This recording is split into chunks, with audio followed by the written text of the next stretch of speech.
मैं हूं आपके साथ सुकन्या सिंह। झारखंड की सभी खबरों को विस्तार से जानेंगे, लेकिन सबसे पहले झारखंड की 20 बड़ी खबरें 2020 अंदाज में।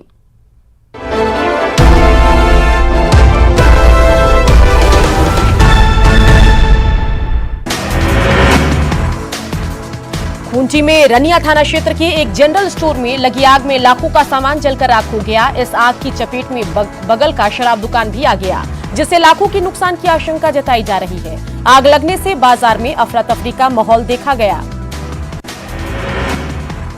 गुमला के बसिया थाना क्षेत्र में इन दिनों बाइक चोर गिरोह की सक्रियता काफी बढ़ गई है। एक दुकान के सामने सड़क किनारे खड़े बाइक को चोरी करने की घटना का लाइव वीडियो सामने आया। बाइक चोर की करतूत सीसीटीवी में कैद हुई, जिसके बाद पुलिस चोर की तलाश में जुटी है। धनबाद में बीजेपी नेता हत्याकांड का पुलिस ने खुलासा कर लिया है। पुलिस ने हथियार और कारतूस के साथ 2 शूटर को पकड़ा है। 19 अगस्त को बीजेपी नेता सतीश सिंह की दिन दहाड़े हत्या हुई थी। फिलहाल पुलिस आरोपियों से पूछताछ कर रही है। सारंडा और पोड़ाहाट जंगल के बाद अब भाकपा माओवादी नक्सलियों की नजर कोल्हान में है। मिली जानकारी के मुताबिक माओवादियों का शीर्ष नेता भी इन दिनों कोल्हान के इलाकों में कैंप कर रहा है, जिसे देखते हुए पुलिस पूरे इलाके में अभियान चला रही है। रामगढ़ में सफाई कर्मियों की हड़ताल जारी है। कोरोना काल में शहर को साफ रखने में जुटे सफाई कर्मियों की मांगे पूरी नहीं हो पा रही है। वहीं हड़ताल से नगर परिषद के सभी 32 वार्डों में गंदगी का अंबार लगा हुआ है।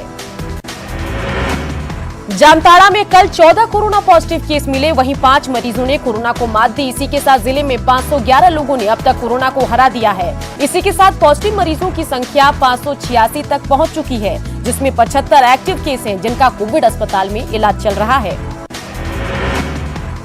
भूटान से सिमडेगा पहुंचे 28 प्रवासियों को वीर बुद्धू आश्रय गृह में क्वारंटीन किया गया, जिसके बाद रैपिड किट से सभी की कोरोना जांच की गई। नेगेटिव पाए जाने के बाद सभी को उनके घर जाने की मंजूरी दी गई। भूटान से लौटे सभी लोग बानो, कोलेबिरा और ठेठई टांगर प्रखंड के रहने वाले हैं। बोकारो में 50 बीडीओ के अकाउंट से 10,67,000 रुपए उड़ाने के मामले में पुलिस ने 3 साइबर अपराधियों को गिरफ्तार किया। पुलिस ने इनके पास से कई गाड़ियों को जब्त किया है, साथ ही 1,05,000 रुपए कैश और अन्य सामान बरामद किया। हजारीबाग पुलिस ने 3 शातिर अपराधियों को गिरफ्तार किया है, जिनके पास से चाकू, नशीला पदार्थ और अन्य सामान बरामद किया गया। पुलिस के मुताबिक ये अपराधी किसी वारदात को अंजाम देने के लिए जमा हुए थे। साहिबगंज में अब मानव तस्करी आसान नहीं होगी। एसपी ने नगर थाने में एक एंटी ह्यूमन ट्रैफिकिंग यूनिट का उद्घाटन किया। एसपी ने कहा कि इससे मानव तस्करी के गिरोह तक पुलिस का पहुंचना आसान होगा। गढ़वा में शादी का झांसा देकर युवती के साथ यौन शोषण के मामले में एक युवक को गिरफ्तार कर जेल भेजा गया। पीड़ित ने थाने में शिकायत की थी कि आरोपी प्रेम जाल में फंसाकर 1 साल से उसका यौन शोषण कर रहा था और शादी की बात पर मारपीट कर रहा था। जामताड़ा में गोविंदपुर साहिबगंज हाईवे पर एक बेकाबू पिकअप वैन पलट गया, जिससे वैन के ऊपर बैठे एक युवक की मौत हो गई। यह गाड़ी नारायणपुर बाजार से डीजे सेट लेकर मुरली पहाड़ी जा रही थी।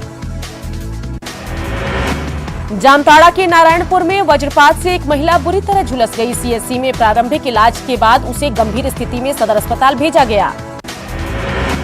गुमला में कुछ ही देर की बारिश में कई जगहों पर सड़कों पर जलजमाव के हालात दिखे और नाले का पानी सड़कों पर बहता दिखा। डीएसपी रोड जैसे वीआईपी इलाकों में नारकीय स्थिति से लोग परेशान रहे और प्रशासन पर लापरवाही का आरोप लगाया।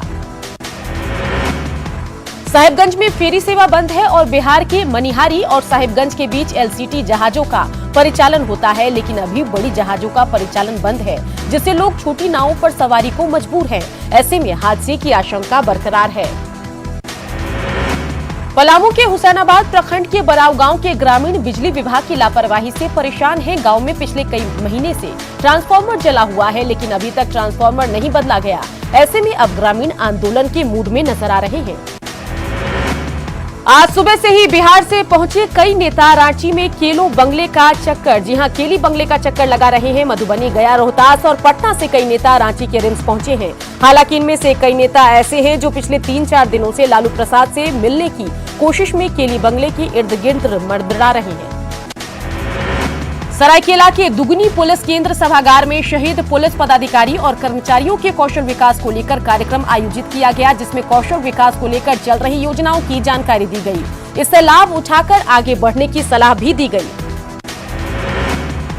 गिरिडीह सदर प्रखंड के सीसीएल क्षेत्र जोगीडीह से बनियाडी के बीच वाटर सप्लाई पाइप कई स्थानों पर फट गया है, जिससे हजारों लीटर पानी बर्बाद हो रहा है। पिछले कई महीने से ऐसे ही हालात हैं। वहीं इस रोड से हर दिन गुजरने वाले सीसीएल अधिकारी भी लापरवाह बने हुए हैं और समस्या के समाधान के लिए कोई पहल नहीं कर रहे। गोड्डा से ग्वालियर के करीब 1100 किलोमीटर की दूरी स्कूटर से तय करने वाले गोड्डा के दंपति सकुशल लौट आए धनंजय और सोनी का कहना है कि अगर शिक्षा की सुविधा झारखंड में भी होती तो उन्हें इतनी मुश्किलों का सफर तय नहीं करना पड़ता।